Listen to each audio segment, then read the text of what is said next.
नमस्कार दोस्तों, मैं advocate Vishnudhari Singh legal channel में आप सभी दर्शकों का स्वागत करता हूं। दोस्तों, आज मेरे वीडियो बनाने का टॉपिक है कि मुकदमा चलने के दरमियान बिना दूसरे पक्ष को सुने हुए क्या न्यायालय एक तरफा इंजेक्शन ऑर्डर या स्टे ऑर्डर पारित कर सकता है। दोस्तों, आप समझ रहे होंगे, हम बहुत पहले वीडियो भी बना चुके हैं, अपलोड कर चुके हैं। इंजेक्शन ऑर्डर क्या है, निषेधाज्ञा क्या है, कब लागू होता है और कब नहीं लागू होता है। दोस्तों, उसका लिंक हमारे डिस्क्रिप्शन बॉक्स में दिया हुआ है। दोस्तों, अब यहाँ पर हमें इस चीज़ को ही समझना है, सिर्फ इस प्रश्न के माध्यम से, कि क्या न्यायालय स्टे ऑर्डर या इंजेक्शन आदेश बिना दूसरे पक्ष को सुने हुए लागू कर सकता है। किसी मुकदमा में जानते हैं दोस्तों, दो पक्षकार होते हैं, प्रथम पक्ष या फर्स्ट पार्टी या प्लेंटिफ, और दूसरा पक्ष या अपोजिट पार्टी या डिफेंडेंट। तो क्या बिना दूसरे पक्ष को सुने हुए प्रथम पक्ष के पक्ष में यानी प्लेंटिफ के पक्ष में बिना डिफेंडेंट को सुने हुए न्यायालय निषेधाज्ञा का आदेश जारी कर सकता है। दोस्तों, जैसा कि आप जानते हैं कि इंजेक्शन यानी निषेधाज्ञा दो तरह के होते हैं, temporary injection and permanent injection. Temporary injection के बारे में ऑर्डर 39 रूल 1 एंड 2 CPC के अंतर्गत में प्रावधान किया गया दोस्तों, जबकि परमानेंट इंजेक्शन के बारे में सेक्शन 39 स्पेसिफिक रिलीफ एक्ट के अंदर में प्रावधान किया गया है। दोस्तों, अब पहला देखते हैं दोस्तों, टेम्पररी इंजेक्शन कब कब लागू होगा। ऑर्डर 39 रूल 1 जो है दोस्तों, ये बताता है कि निम्नलिखित 5 परिस्थिति में ही आप किसी पर संपत्ति पर इंजेक्शन ऑर्डर लागू कर सकते हैं। अगर कोई विवादी संपत्ति को बेच रहा हो, दूसरा अगर कोई विवादी संपत्ति को बेदखल कर रहा हो, तीसरा अगर कोई विवादी संपत्ति को डैमेज कर रहा हो यानी उसे बर्बाद कर रहा हो, और चौथा गलत तरीके से उसका ट्रांसफ़र किया जा रहा हो, और पाँचवा है दोस्तों कि उस संपत्ति को लोग नष्ट कर रहा हो। इन 5 परिस्थिति में दोस्तों न्यायालय तुरंत इंजेक्शन ऑर्डर बिना दूसरे पक्षकार को सुने हुए पास कर देता है। दूसरा है दोस्तों, अगर एक पक्षकार को दूसरे पक्षकार या उसकी गुंडों से धमकी मिल रही है कि यह ज़मीन खाली करो नहीं तो हम मारेंगे, ऐसी परिस्थिति में भी न्यायालय जो है प्रथम पक्ष के आवेदन पर इंजेक्शन के पिटीशन पर निषेधाज्ञा जारी कर देती है दूसरे पक्ष के विरुद्ध में। चौथा है दोस्तों, अगर कोई आपकी संपत्ति पर से आपको बेकब्जा करने का प्रयास कर रहा हो, वैसी परिस्थिति में न्यायालय में आप permanent injection order section 39 specific relief act के अंदर में फाइल करके, अगर आपका टाइटल सही है तो विपक्षी को आपने ज़मीन पर जाने से रोक सकते हैं और बिना दूसरे पार्टी को सुने हुए न्यायालय आपके पक्ष में निषेधाज्ञा का आदेश जारी कर देगा। और पांचवा है दोस्तों, इंटरेस्ट ऑफ जस्टिस, न्याय के लिए दोस्तों, जब आपका ज़मीन है तो निश्चित है कब्जा आपका होना चाहिए, यानी टाइटल और पोजीशन अगर आपका क्लियर है तो आपके विरुद्ध में इंजेक्शन ऑर्डर पास नहीं किया जा सकता। लेकिन अगर कोई व्यक्ति परमानेंट पहले से कब्जे में है और टाइटल आपका भी है, तब न्यायालय आपके विरुद्ध में इंजेक्शन ऑर्डर पास कर देगा दोस्तों। और हाँ दोस्तों, बिना दूसरे पक्ष को सुने हुए भी इंजेक्शन ऑर्डर पास कर दिया जा सकता है, उपरोक्त इन्हीं 5 परिस्थितियों में। अब आइए दोस्तों, ऑर्डर 39 रूल 2A के बारे में समझते हैं।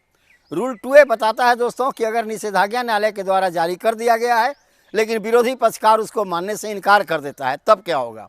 दोस्तों, वैसी परिस्थिति में न्यायालय जो है विरोधी पक्षकार पर कंटेम्प्ट ऑफ कोर्ट का मुकदमा करेगी दोस्तों, और उसे 3 महीने तक सिविल इम्प्रिजमेंट में रखा जा सकता है, सिविल कस्टडी में रखा जा सकता है दोस्तों। दूसरा उसका परिणाम होगा कि उस विवादी संपत्ति को अटैच किया जा सकता है, न्यायालय अटैच कर लेगी।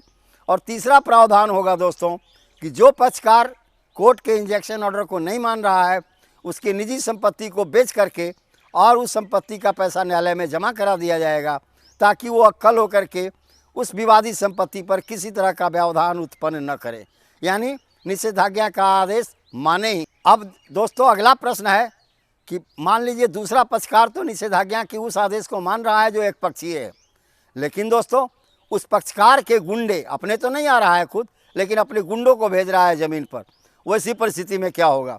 तो दोस्तों आइए वैसी परिस्थिति के बारे में समझने के लिए हम ऑनरेबल सुप्रीम कोर्ट के उस जजमेंट को पढ़ते हैं, जहां ऑनरेबल सुप्रीम कोर्ट ने अपना क्लियर कट वर्डिक्ट दिया कि जब कोई पक्षकार के विरुद्ध में न्यायालय में निषेधाज्ञा लागू है, अगर वह पक्षकार नहीं जाता ज़मीन पर लेकिन उसके भेजे हुए गुंडे जाते हैं, वैसी परिस्थिति में सज़ा उसी पक्षकार को होगी, जेल उसी पक्षकार को जाना होगा, उसी पक्षकार की संपत्ति पर न्यायालय कब्जा कर सकती है, उसे नीलाम कर सकती है। तो आइए दोस्तों, आप पहले समझते हैं ऑनरेबल सुप्रीम कोर्ट के उस जजमेंट का टाइटल क्या है। दोस्तों, ऑनरेबल सुप्रीम कोर्ट के इस जजमेंट का टाइटल है दोस्तों राम प्रसाद सिंह बनाम सुबोध प्रसाद सिंह। 1983 में ऑनरेबल सुप्रीम कोर्ट ने अपना वर्डिक्ट इसी मुद्दे पर सुनाया। आइए दोस्तों, अब देखते हैं ऑर्डर 39 रूल 3 क्या कहता है। ऑर्डर 39 रूल 3 कहता है दोस्तों कि क्या बिना दूसरे पक्षों को सुने हुए न्यायालय एक पक्षीय सुनवाई कर निषेधाज्ञा जारी कर सकता है। मेरा सीधा सा उत्तर है दोस्तों हाँ। लेकिन आइए ऑनरेबल सुप्रीम कोर्ट ने इस मुद्दे पर क्या कहा, अपने इस मुकदमे के माध्यम से मैं आपको समझाने का प्रयास करता हूँ। दोस्तों मुकदमे का नाम है यूनियन बैंक ऑफ इंडिया बनाम ईरा एजुकेशनल ट्रस्ट। यह दोस्तों ऑनरेबल सुप्रीम कोर्ट का 2008 का जजमेंट है। जब आप हेडिंग केस का नेट पर डालेंगे तो आपका पूरा का पूरा जजमेंट आपके सामने आ जाएगा और आप इस जजमेंट का न्यायालय में उपयोग करके अपने मुकदमे में फ़ायदा उठा सकते हैं। अपने इस मुकदमे में ऑनरेबल सुप्रीम कोर्ट ने कहा कि कब कब हम बिना दूसरे पक्ष को सुने हुए एक पक्ष को सुन करके उसके पक्ष में निषेधाज्ञा जारी कर सकते हैं। पहला है दोस्तों कि वादी को असहनीय क्षति होने की संभावना हो, जो केस किया है उसे असहनीय क्षति होने की संभावना हो, अपूर्णीय। वैसी परिस्थिति में बिना दूसरे पक्षकार को सुने हुए न्यायालय प्रथम पक्ष के पक्ष में निषेधाज्ञा जारी कर सकती है दोस्तों। दूसरा है दोस्तों, अपने इसी ऑनरेबल सुप्रीम कोर्ट के जजमेंट में ऑनरेबल सुप्रीम कोर्ट ने अपना वर्डिक्ट दिया कि अगर एक पक्षकार को काफ़ी इनजस्टिस या अन्याय होने की संभावना हो, इनजस्टिस होने की संभावना हो, ऐसी परिस्थिति में बिना दूसरे पक्षकार को सुने हुए उस पक्षकार के पक्ष में जिसके साथ इनजस्टिस हो रहा है न्यायालय निषेधाज्ञा जारी कर सकती है दोस्तों। और तीसरा है दोस्तों कि न्यायालय द्वारा यह जरूर देखा जाएगा कि जिस पक्षकार ने निषेधाज्ञा आवेदन न्यायालय में दिया है क्या वो किसी दुर्भावना से प्रेरित होकर तो नहीं है। अगर दुर्भावना से प्रेरित होकर है तो न्यायालय इंजेक्शन ऑर्डर पास नहीं करेगा दोस्तों। और चौथा है दोस्तों बैलेंस ऑफ कन्वीनियंस, सुविधा का झुकाव। दोस्तों जैसे आप किसी ज़मीन पर खेत जोत कोड़ रहे हैं और उस ज़मीन से फसल आप ला रहे हैं अपने परिवार के लिए, लेकिन दूसरा अगर कब्जा कर रहा है उस ज़मीन पर आपका फसल लूट रहा है, वैसी परिस्थिति में तत्काल बिना दूसरे पक्षों को सुने हुए न्यायालय आपके पक्ष में निषेधाज्ञा आदेश जारी करेगा उसके विरुद्ध में।